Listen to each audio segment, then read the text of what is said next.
Alive and alert on the north side of the dirt. It is your man D Real coming at you with another Be Real with D Real, where edutainment is what I do. I'm kind of excited about today's show because we're going to be talking about events centering around one of my favorite comic book characters. Okay. Before I get off into what I'm going to get off into today, I need y'all to do what you always do for moi. Comment, like, subscribe, and share the Be Real with D Real page so that when new material comes out, you get it. If you're digging what a brother's shoveling, put some dirt in my bucket, comment, like, subscribe, and share the page. Let's hit it. Here we go, y'all. Greg Berlanti's Green Lantern HBO Max series being redeveloped loses writer. This was 8 days ago from the Hollywood Reporter. So I might be coming late to the dance, but it's never too late to talk about my mans and them. Let's get it. HBO's long gestating Green Lantern series is changing gears. Long gestating, I like that. The drama, which has been in the works since late 2019, will now focus on John Stewart, one of DC's first Black superheroes. The series, from exec producer Greg Berlanti, was to originally have revolved around Guy Gardner and Alan Scott, and had already cast Finn Wittrock and Jeremy Irvine as the respective Green Lanterns. As part of the creative overhaul, writer and showrunner Seth Grahame-Smith has departed the series after completing scripts for a full season of 8 episodes. Sources say Grahame-Smith, who signed on as writer and showrunner after a year after Green Lantern was announced, chose to leave the project after weathering a number of regime changes at HBO Max. His parent company, Warner Brothers Discovery, produces Warner Brothers Television and now DC Comics. I'm getting excited. Can y'all tell I'm getting excited? The decision to refocus Green Lantern arrives at a pivotal time for DC. Sources say the character of John Stewart was off the table to producers who envisioned the show as focusing on the first Green Lantern, the openly gay Alan Scott. Big surprise. And Guy Gardner, as well as a multitude of other lanterns, from comic book favorites to never-before-seen heroes. With DC Comics topper Walter Hamada's recent exit, a decision was made to start over and build the show around Stewart, a character who first appeared in the early 1970s and was modeled after Sidney Poitier. We'll talk about that in a sec. It's worth noting that the Green Lantern creative overhaul has nothing to do this week that James Gunn and Peter Safran have been tapped to lead film, TV, and animation at the newly established DC Studios in a role similar to what Kevin Feige is doing at Marvel. Gunn and Safran don't start their new jobs until November 1st, which was yesterday. So they're working. Go, Mr. Gunn. Of the previous Green Lantern incarnation, only Berlanti and his Warner Brothers TV-based Berlanti Productions remained attached.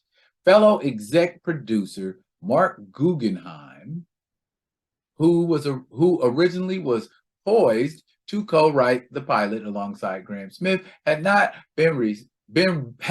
recently been involved. I don't know what's wrong with me. I can't read. Had not recently been involved with the show ahead of its retooling. Okay, that looks like numbers and all kinds of stuff and other projects.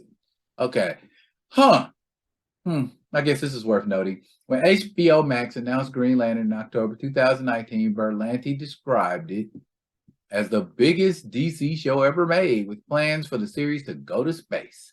Insiders at the time said it was also poised to be the most expensive show DC ever made, and easily the largest for HBO Max. With a budget estimated in the 120 million range. House of the Dragon, by comparison, cost less than $200 million. Okay. So what? Cool. Who cares? Spend the money. It's John freaking Stewart, ladies and gentlemen. Probably the dopest Green Lantern of them all. I'm sorry, Hal Jordan fans. How into John Stewart is your boy? Bam! That's how into him I am. What I am holding in my hand is a copy. You know what I'm saying? You know what? I'm going to show y'all because I'm from Missouri. I'm going to show y'all. Okay, I probably shouldn't be barehanding this because this is a 50-year-old comic. But I'm going to do it for y'all. See? It's the comic. That is a comic book. See, that ain't just a poster. That ain't just some old stuff, you know, that's going down with the going down. Look at that. John Stewart got a big old crazy dope afro and everything. You know what I'm saying? This is the first ever appearance of John Stewart in a comic book. I am about that life. And I have several key appearances by John Stewart in comicdom. And I have closely followed the career and life of John Stewart with a little bit of glee. You know what I'm saying? Unlike, see, I got to put this back in here right. I can't have it all messed up and mucked up. You know, I put it in there with care because I do. All right. John Stewart made his debut in that comic book and showed that he could be an effective Green Lantern because he thought outside the box. Okay, because he didn't necessarily conform to what was considered conventional operating procedure. And I think that, coupled with the fact that he was that he got with Cat Matui, the Green Lantern who took over after Sinestro had been dealt with, and they got together and got married, and you know, John Stewart even destroyed a whole planet with his hubris, you know, because he had gotten too full of himself and thought, you know, oh, I can handle this, no problem, I'm a Green Lantern.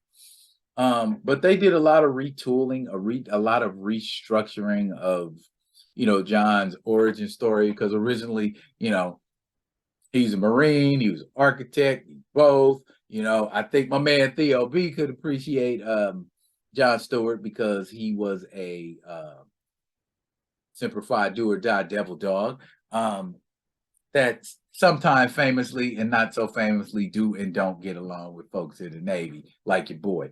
Anywho, I am thrilled that John Stewart is being focused on, and it's really important at a time when we need Black representation in superherodom. And it looks like, from a cinematic standpoint, that DC are actually focusing on Black characters, like with Black Adam and Hawkman in Black Adam, even Bloodsport in Suicide Squad earlier, and now we're putting focus on John Stewart.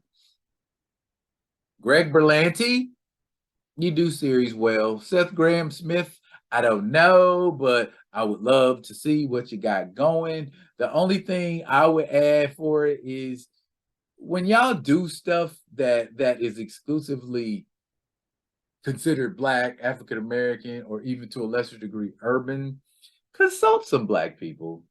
Don't make it look forced. I mean, because I really want John Stewart to work. I mean, you know, Marvel over there pissing on T'Challa, you know, not giving him the shine he deserves, just wiping him out of existence altogether.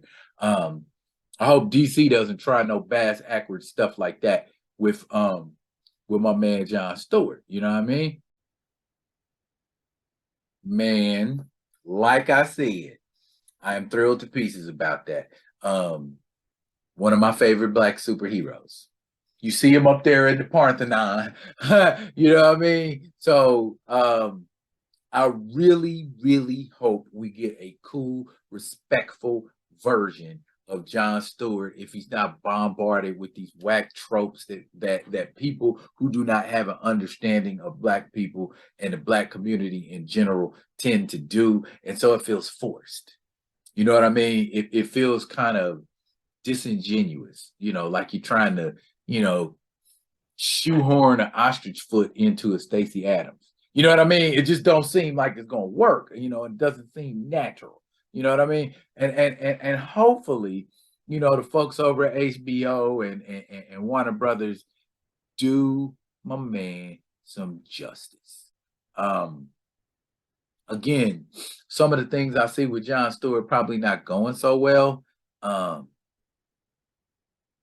John Stewart does not have, or at least from what I can tell, of all the years I've read about John Stewart, he does not have a primary nemesis. Maybe we can fix that in this series and give him, a primary nemesis. I don't know. I wouldn't mind seeing a live action version of Atrocitus. That'd be a cool antagonist. I wouldn't mind seeing, maybe at some point a transition, temporary, oblique, of maybe John Stewart and his time with the Dark Stars. Ha! 5 points to anybody who could tell me without Googling. I know y'all gonna Google it anyway, who the Dark Stars were and who some of their more prominent members were.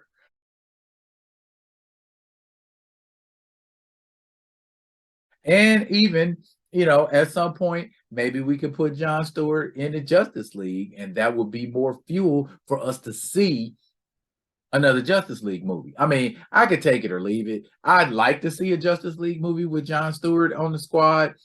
That would be really cool. Hopefully, I don't know about Ray Fisher coming back. Maybe, we could get another character in there. I mean, because he quit. I mean, if he wants to come back, that's cool. I'm not against him coming back if he wants to come back. But y'all got to tweak that design on Cyborg, because Cyborg look kind of flimsy. And that's just me. But I ain't gonna bag on them until they give me a reason to. Y'all do John Stewart some justice, man, and y'all will get sparkling stuff from me, man, because I am a big John Stewart booster, as I'm about to show y'all.